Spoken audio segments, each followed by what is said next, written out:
Marsha-Ann Donaldson is calling us to reclaim our lives and our souls.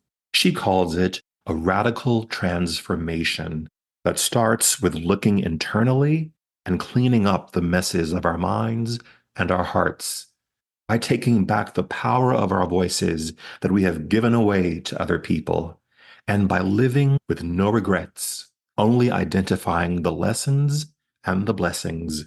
She encourages us to rise daily with great anticipation of what is to come and rely only upon what we need for this season of our lives. She believes with unceasing prayer and deliberate action, we can strengthen our souls through the brokenness and fractures of our lives. As she says, we are all mosaics. Hello and welcome to At the Podium with me, Patrick Huey. At the Podium is a multimedia platform where story by story, we explore the resiliency of the human spirit with people who are using their own personal journeys to leave a positive and transformative imprint on our world today. At the Podium holds a space for meaningful conversation, inspiration, and life. Today, I'm thrilled to share the podium with Marsha-Ann Donaldson. Marsha-Ann Donaldson is a woman driven by fierce passion and purpose. She is a tourism executive with the most enviable title of Director of Romance for a globally recognized hotel brand. She is a transformation speaker, mentor, advocate, and host of Real Talk with Marsha-Ann.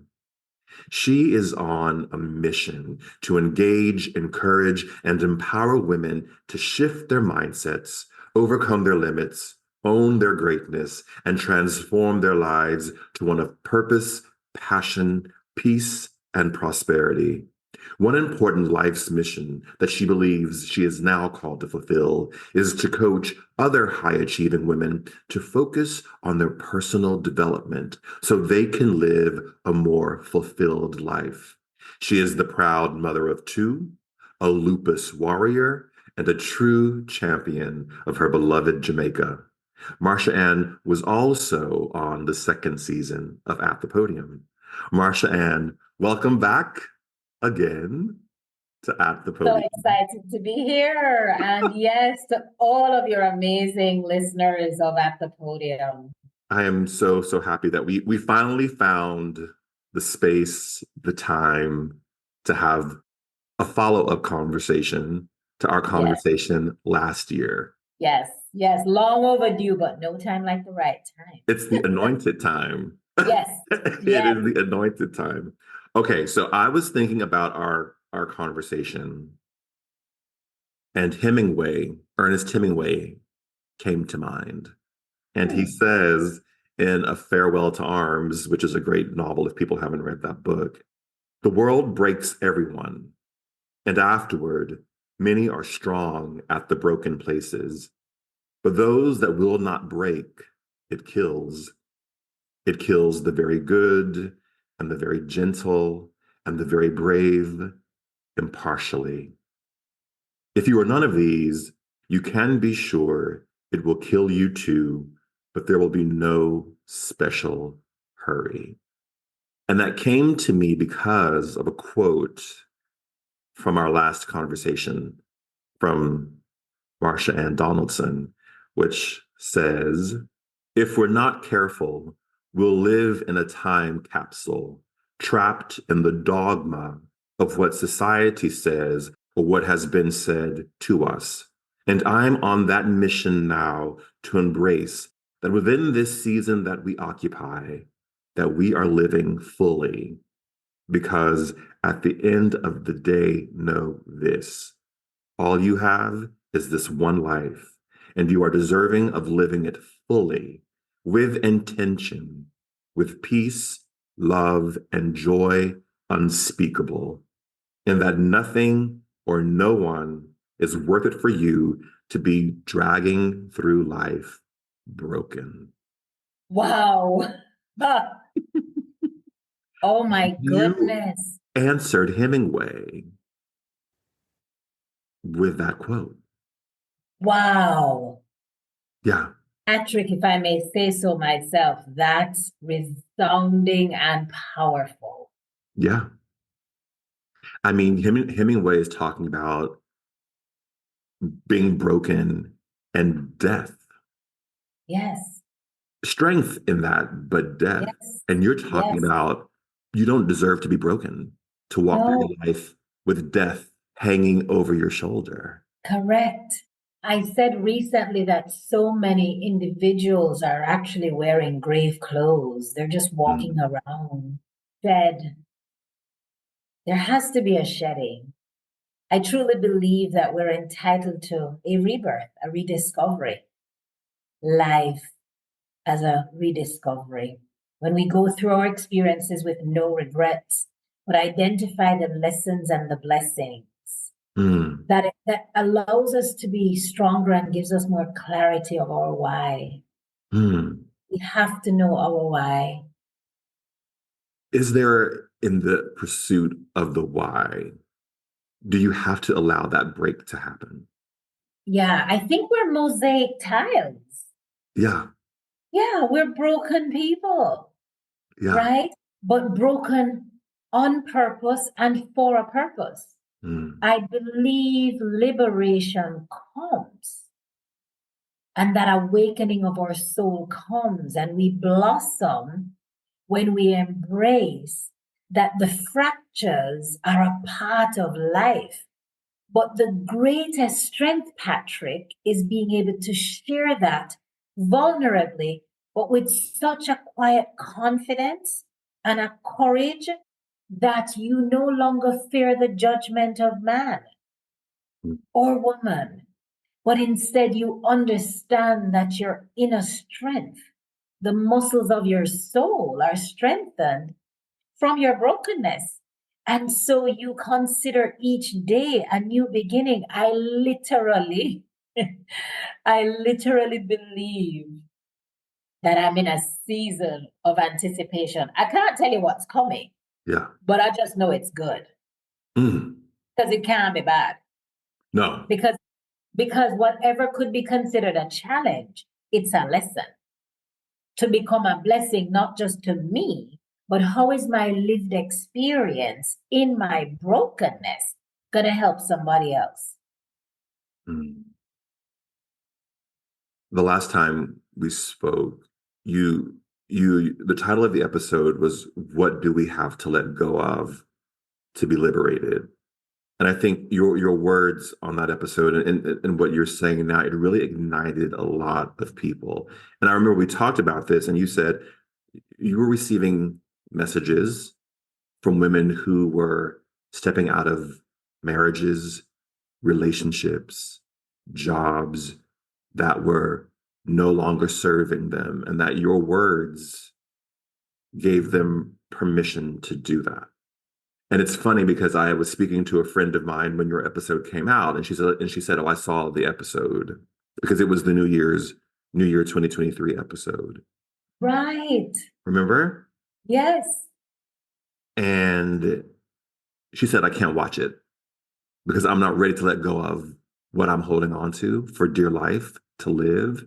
So I'm afraid to watch the episode because it's going to ask me to do that." And I'm wondering for you, why do you think what you said on that episode really resonated so deeply with people? And not only resonated, but it was an impetus to take real action. Patrick, I want you to understand the residual effect of that episode. And for anyone who is listening to this episode, I encourage them to go back and listen to the episode that we are referring to. The messages that I have received and why do I believe people's souls were stirred and not just stirred, but stirred into action. I believe it was just simply the authenticity and the relatability. In other words, here is somebody that looks like I can relate to them. Here is somebody that's speaking about their lived experience.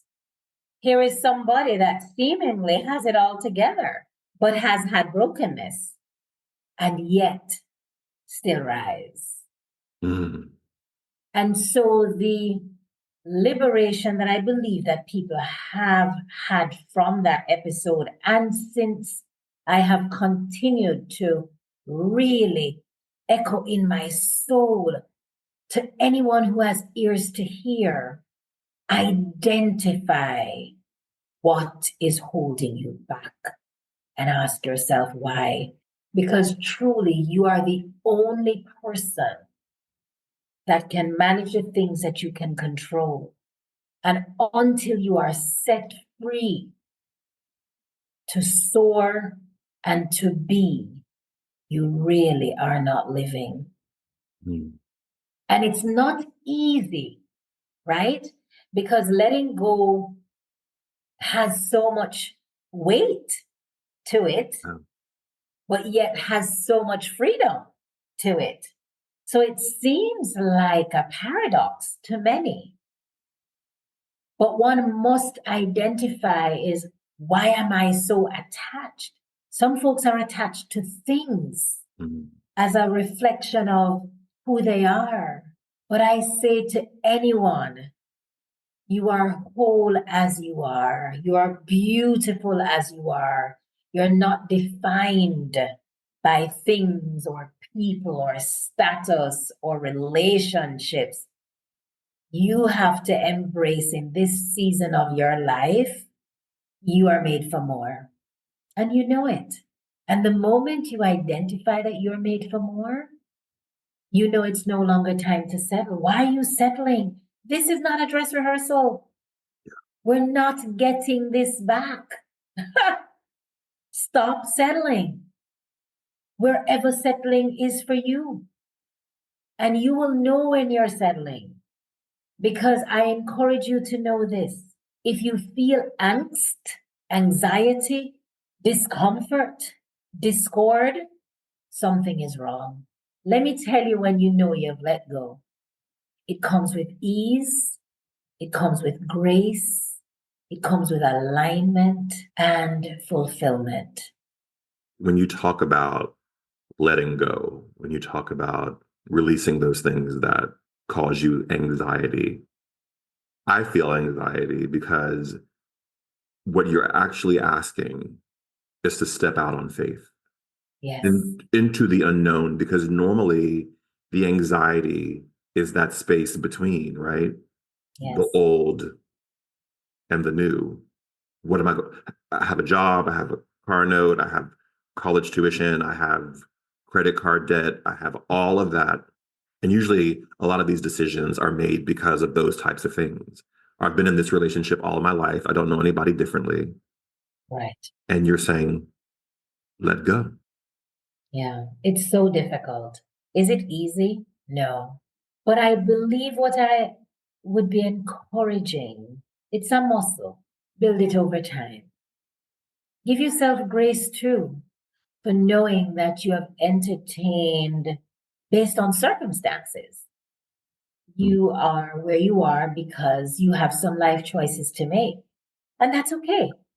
Just know it's not your destination. I think if I were to say anything to anyone, give yourself grace in the process and envision the path ahead, knowing you're going to work towards a different finishing line. Mm. So it's not for somebody to just say, oh, well, I'm just going to get moving. Some of the things that I'm talking about letting go, though, Patrick, are not attached to people or things. Yeah. They're mindsets. It's heart set. You need to let go of the baggage of offense, hurt, abandonment, betrayal. Those are things that will cause bondage.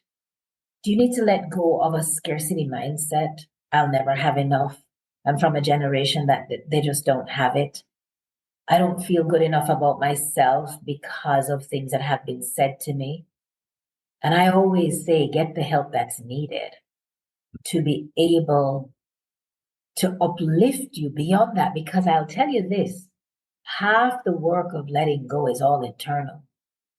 when we begin to have a conviction of believing in ourselves, we begin to get this level of choosing to be radical, even at a cost, and including strengthening one's faith to understand that radical faith means I believe in myself enough to know I look at the person in the mirror, and even if it was said to me in my childhood that you weren't the cutest duckling on the block, you see yourself as beautiful because now you have renewed your eyes. So letting go is really starting with renewing your mind and renewing your heart. And then when you do that, the other things become more digestible to do. But do things in small, digestible portions. Don't listen to this with the impetus that one has to treat life with this immediate switch of, okay, I'm going to let go of X, Y, and Z. No, there's something called an exit strategy. Yeah. Yeah. Yeah. Yeah. I wonder if you are comfortable with being the person who is speaking the truth that people need to hear. I wonder if you are comfortable with the adjective prophet. Ooh, that's a big one. I'll tell you what I'm very comfortable with.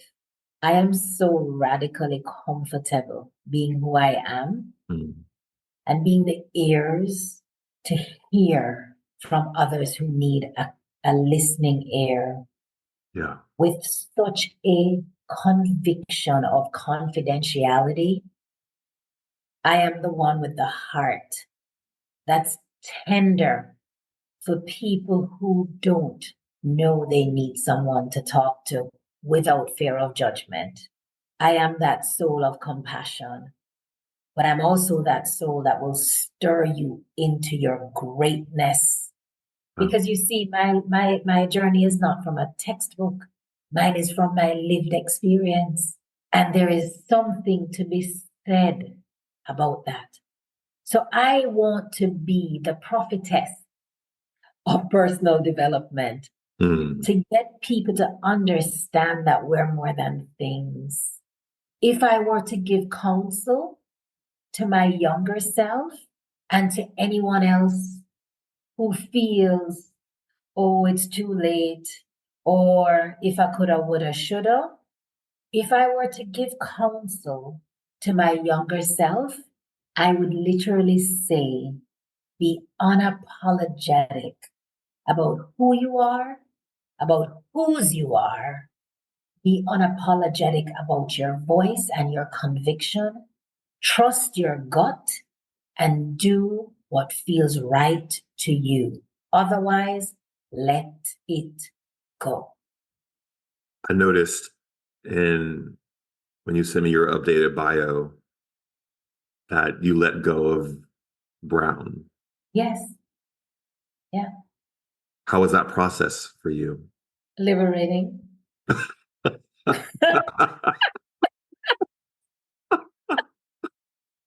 I have to speak my truth.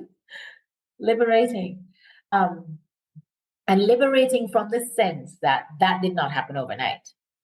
Right, So let's unpack this. right. For me, it's so important. I never got married with the understanding of ever being divorced. Never. I got married with a complete conviction till death do us part. Mm. However, sometimes people are dying before they part. so,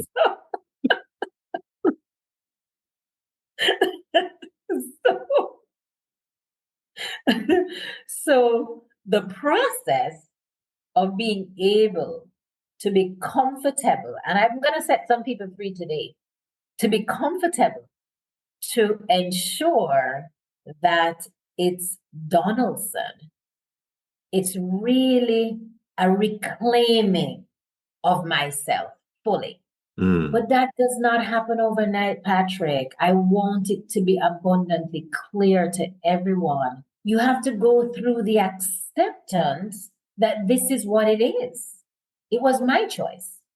Mm. Difficult, especially I extend compassion to those who have children and other families connected as a result of a union. That's very difficult.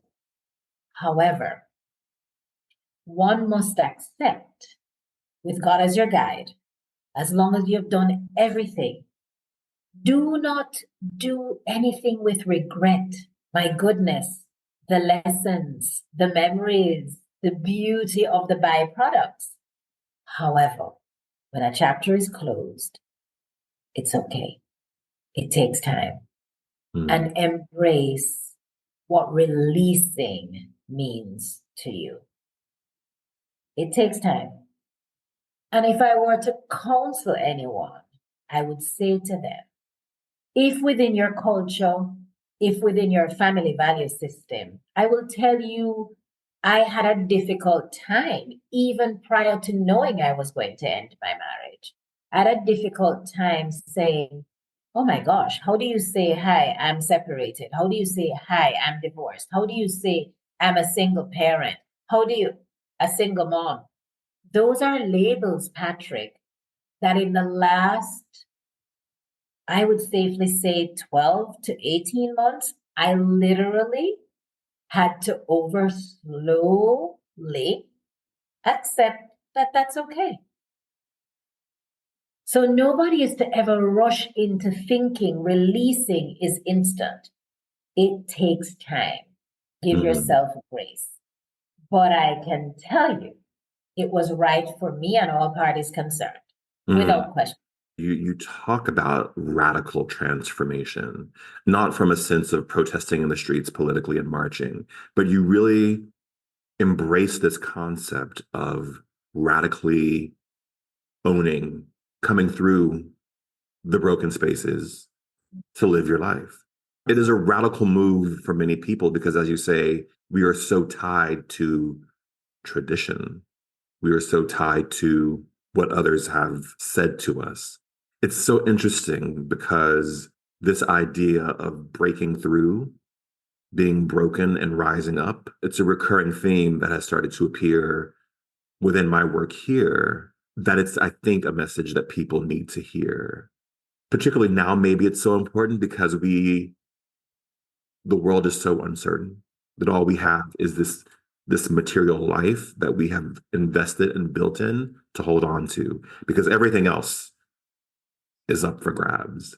Yeah. And so when you say be radical, I hear you saying, let that go. In the letting go, what are you ready to let go of so that you can grasp what is new for you? Correct. Or right for you at that time. Right. I want you to echo that, underscore that at that time, because you see, a big part of the journey of life, and a lot of us are having our awakening because we're getting older, right? So this message to 25-year-old me would be like, what are you talking about? I am here to acquire the things of the earth. And this is not to nullify the quest for ambition, drive, and acquisition. But I want to caution how many idolize it to the point of their detriment. And so I believe we need to embrace that life evolves, purpose evolves, and becoming radical, the radical version of who I was last year and the year before, I'm more radical now. Personal radicalism builds momentum because it's a muscle that you're building. So you think, wait a minute, I was able to, did I do that? If I did that, then I can do this. And I believe one of the things that has helped is not needing to know the outcome. Oh, yeah. And many of us are people who work with specific goals and deadlines and answers to the test. And we need everything mapped out from A to Z. We need a Gantt chart. We need the Excel spreadsheet. We need, the objectives. But a big part of being radical is embracing. I don't have to know what the outcome is going to be. I just know that for me, as for me and my mind and my heart, I need to make this decision at this time, in this season, and not out of emotions. Be very clear about that. But on your quest for clarity, you see, what happens is, I believe we will dwell in a web of confusion if we remain in places with people and have mindsets that are no longer serving us. So what happens is that you can't have clarity because you're in this same environment that's causing conflict. If your soul is at conflict, there is no peace to be had until you step out of it. And until we make peace with our souls, many of us accommodate everyone else. And I would say, in honoring your soul, you've got to refine it, renew it, and nourish it. It's interesting you make that reference to we have to have the Gantt charts and the Excel spreadsheets and metrics and numbers Yes. in place. And the truth of it is, from what you're saying, is you're speaking about the part of life that is the unknown part of life. That is again that part of life that makes you say, I have to answer the call within myself, not knowing what I'm stepping into sometimes. How often can we look back at the changes that we've had in our life that we were resistant to, and in the end, we have to confess it actually was for my better good? Oh yeah. That closed door that you thought, oh my God, what will happen because the door is closed on me? I thought I was going to get that job, and or I changed my career path, or I was forced to do this, or this ended for me. And you thought, I'm just going to pass out. How will it? But it caused an awakening, did it? Yeah. So should it be that we challenge ourselves to be open to new beginnings each day? Should it be that we challenge ourselves that life is a constant awakening if we are ready to receive it? Are we open to being radical enough to? Radicalism includes, Patrick, protecting your mind and your body and your soul. Like, everybody does not deserve access to you after a while. Yeah. You have two kids, one son, one daughter, who are Yep. doing amazing things in this world. How have they embraced the radicalism that you are living now? Yeah. I believe for them it's doing two things, and they've expressed it in their own way. They really live a life going, oh, what is she up to now? Expect the unexpected. But I truly believe that they have such an appreciation for my conviction about not treating life as a dress rehearsal Mm. and wanting life to be meaningful, wanting life to be purposeful, and wanting life to be lived in a fashion that has a legacy. They're getting that now. My daughter, in her now new line of work as a doctor, um, she has grasped it fully and and has her own impact on her own accord. But I Mm. know it's from the undergirded influence. My son is younger, so we speak about things that he sees that I do, stances that I take. I am an advocate. I speak up for the voiceless unapologetically. Right. I stand up for righteousness where it needs to be. They're seeing the strength in that. And in my dad's passing, I have identified that I now want to definitely be more like how I saw his conviction in Mm. my own way. One mantra that I had last year, Patrick, is if not now, when? Like, if you want to do something, why not do it now? And I have been powering myself with that. And some might say, but you need to be a lot more calculated and a lot more responsible, and you need to have the spreadsheet and the budget to support that. If not now, when? Create the memories, create the moments that will create memories of a lifetime. Because, Patrick, how Mm. many have we seen that have not gotten a chance to live the fulfilled version of life? Because life happens. Life is shorter than it's expected. And so I now operate, if not now, when? Mm. I am not going to live life at such a pace to rob myself of creating moments and memories. Why? Why would I? I had two friends, mid 40s, died in the last year. And so when you say life is too short, you have to take those moments and go with them. And it's actually making me assess those two deaths in particular, making me assess what have I been doing? Not from a lens of regret or you made a huge mistake, but is what I'm doing still serving the person that I hope to be?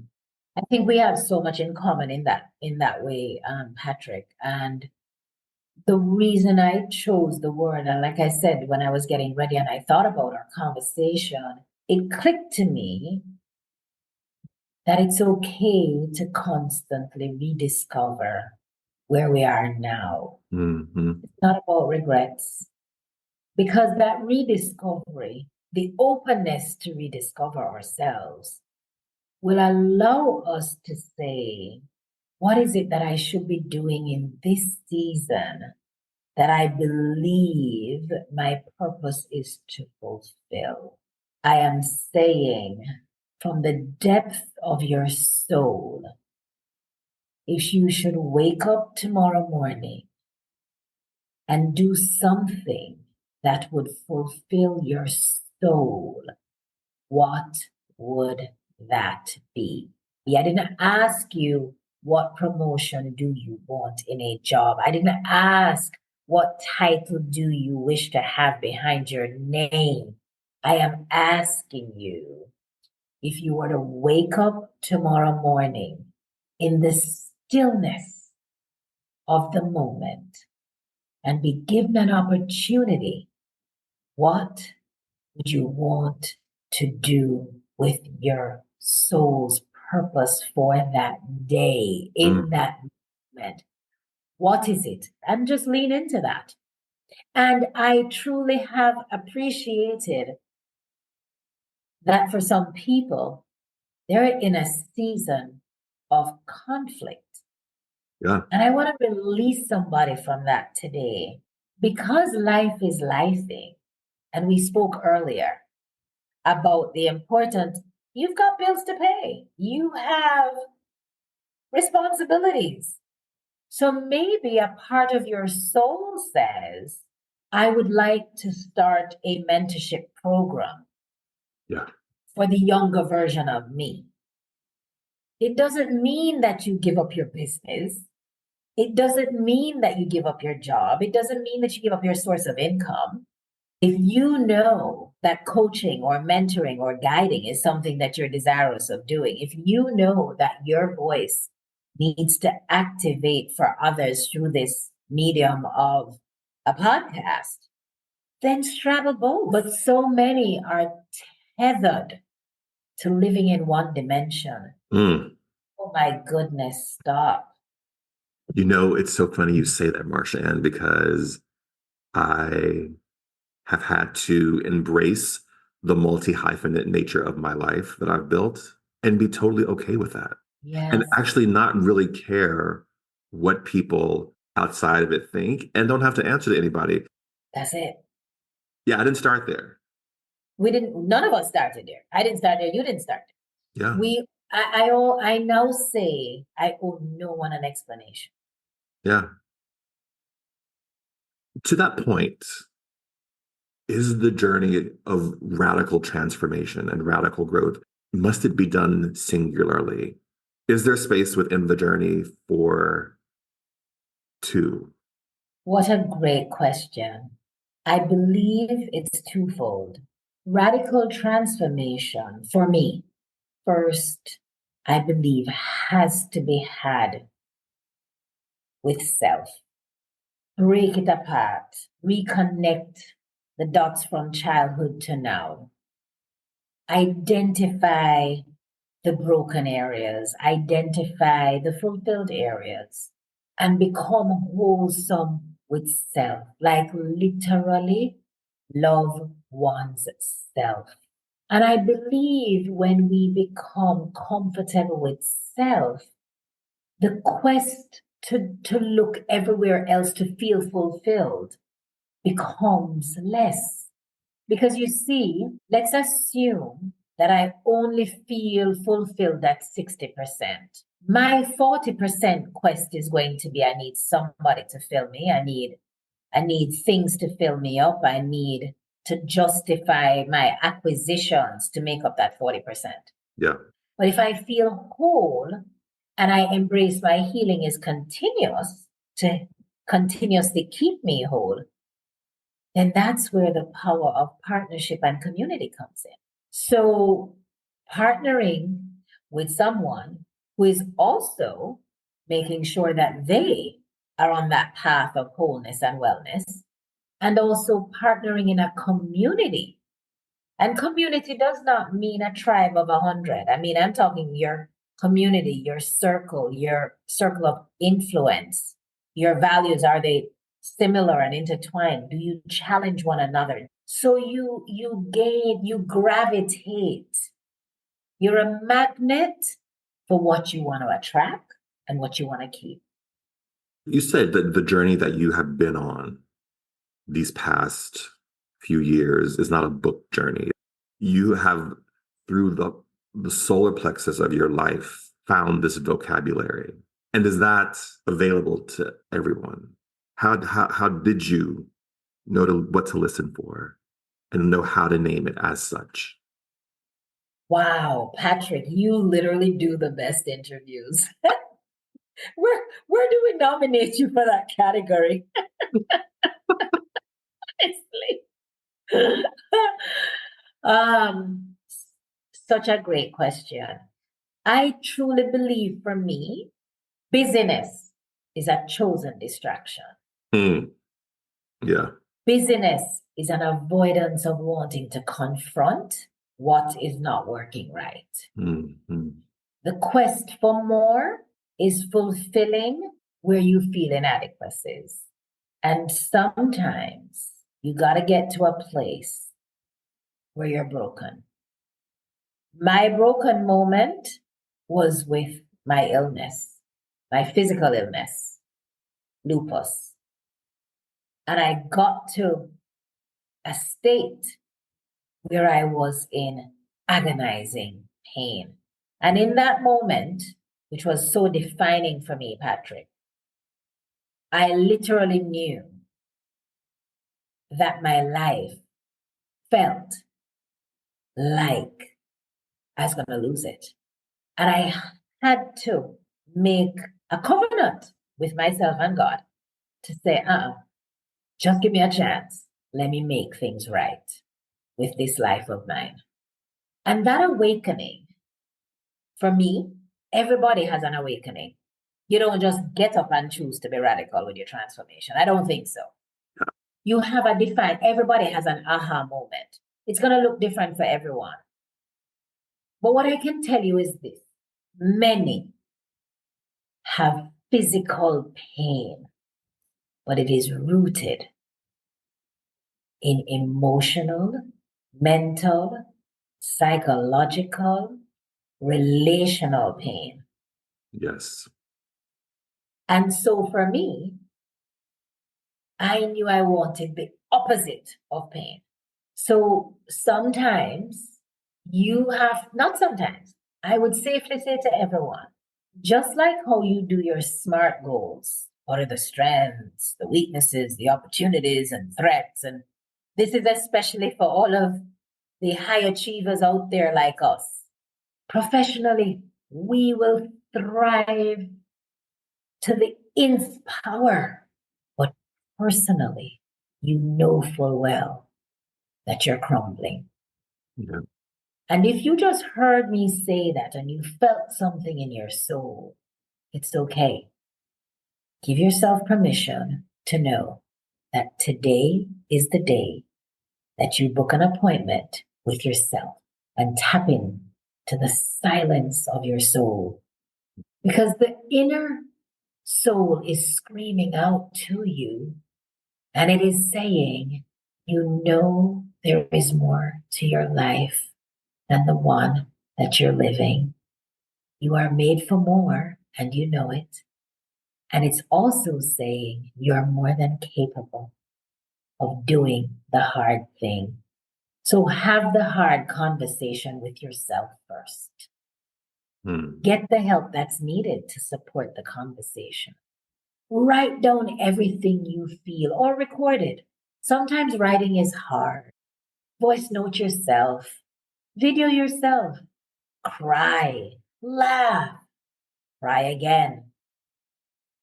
But ask yourself candidly, what is it that I need to release to embrace the rediscovery of my sweet soul? What is it? Mm. Get to the point where you shrug your shoulders. Get to your point where you feel like a wet noodle.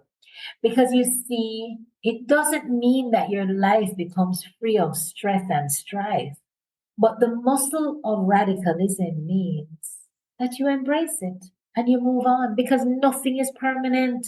Some of us have to clear the clutter in our spaces that's more attached to our past than what our future holds. You have things that are in closets that are so hidden that it has a mental and emotional attachment to that season. But spring cleaning is not limited to spring. I say clean house. Clean house here and clean house here. I don't believe in looking externally at this point for the cleanup campaign.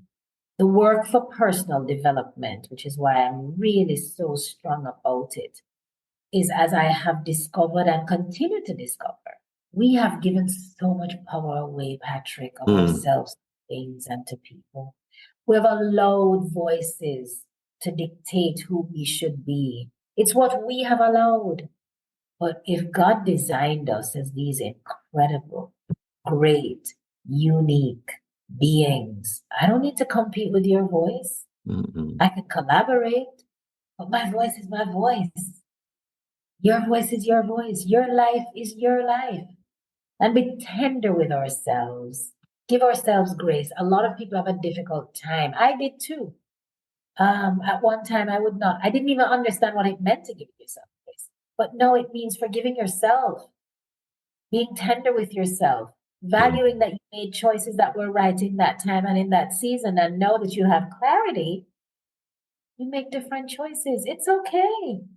You fall down, you get back up. Are you a toddler? What do toddlers do? If they fall down, do they stay down? No. Let's rise again with great anticipation, great expectation. Start over. Let go, let God. Surrender. It's okay. All those things. All those things.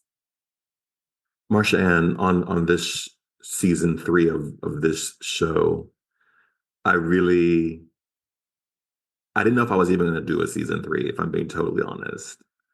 And I thought, I don't know what I want to say. I don't know what I want to ask people.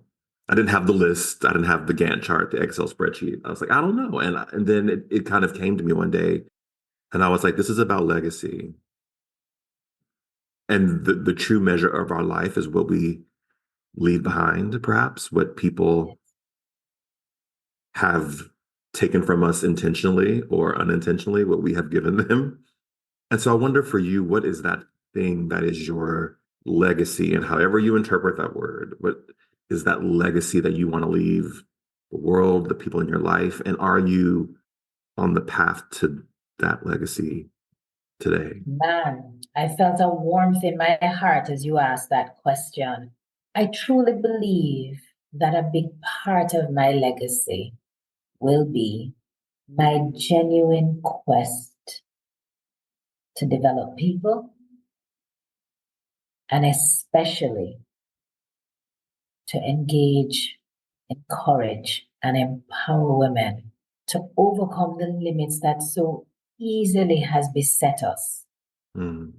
and embrace that each individual, regardless of your sphere of life or influence, that I would want it to be that I have been a conduit to help other women live a life of purpose, whatever that means to them. I want to be the chief empowerment officer in the lives of women, Mm.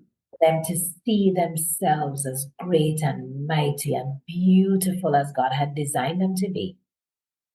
And I want, by extension, everyone who is connected to them, the incredible discipleship effect that that has, the incredible generational effect that it has. Because when you change one, you change a household, you change a community, you change a city, you change a nation, you Mm. change the world. Mm. Thank you so much for today. I so appreciate is not even a word. Patrick, I value us meeting like this. I truly believe that we're called to serve, and service will look different for everyone. Yeah. But if our voices and if our desire to be open so that others can be unlocked, then let that be what we're called to do in this season of our lives. In this season. Mm. I'm so grateful to you. Thank you. To those of you who are watching or listening, remember, we all have a voice. We all will leave a legacy. Let's all remember to be wise. Bye, everyone, and thank you again, Marsha-Ann. Thank you.